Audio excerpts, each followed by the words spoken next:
ভৱিষ্যতক লৈ অতীত আৰু বৰ্তমান। অলৌকিক।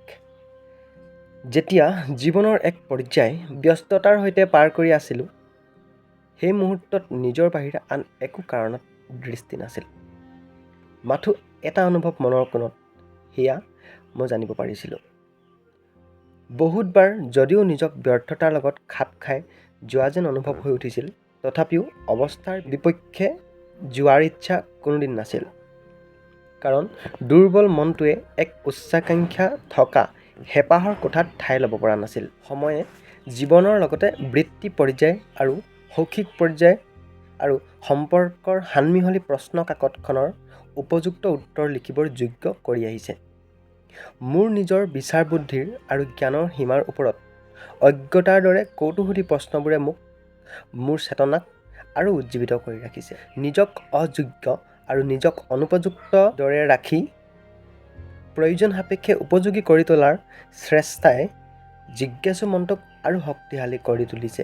এয়া মোৰ মাথো নিজৰ বিপক্ষে থিয় দিয়া উচ্চাকাংক্ষাকৃত ভোকাতুৰ মনৰ চালনা আৰু দুৰ্বল হিচাপে চিনাকি পাই আহি নিজক পুনৰুজ্জীৱিত কৰি সফলতাভিমুখী হৈ খোজ দিব খোজা মনৰ মাজৰ যুদ্ধ।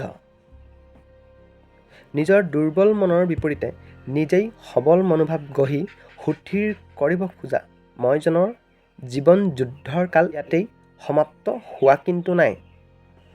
জীৱনে দুটা পৃষ্ঠা নৌ লুটিয়াওঁতেই সকলো প্ৰশ্নৰ উত্তৰ দি মুক্ত কৰিব খুজিলে জীৱন সৰু হৈ পৰিব।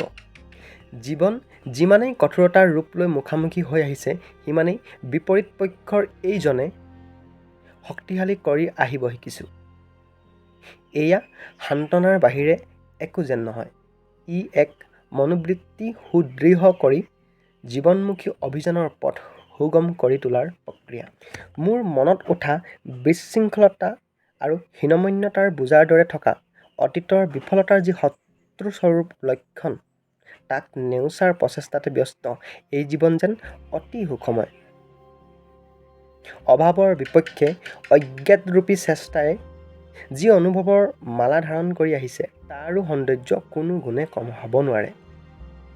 মাথো হৃদয়স্থৰূপী সূক্ষ্ম দৃষ্টি অবিহনে যে তাৰ সৌন্দৰ্য লাভ কৰিব নোৱাৰি, তাক জনা উচিত। সকলোবোৰ ঠিকেই আছিল সেই পৰ্যন্ত, যেতিয়া বৃত্তি ক্ষেত্ৰখনৰ পক্ষত খোজ দিয়া নাছিলোঁ। শৈক্ষিক আৰু বৌদ্ধিক ক্ষমতাৰ যথোপযুক্ত স্থানত মই নিজক আঁতৰাই যি সপোনৰ পিছত দৌৰি সফলতাৰ পক্ষে অদৃশ্যজনৰ সাহসত নিজক প্ৰস্তুত কৰাত ব্যস্ত ৰাখিছিলোঁ, সকলোবোৰ আজি যেন অলৌকিক। আৰু এতিয়া ইয়ে মোৰ বৰ্তমান আৰু ইয়ে মোৰ সত্তা।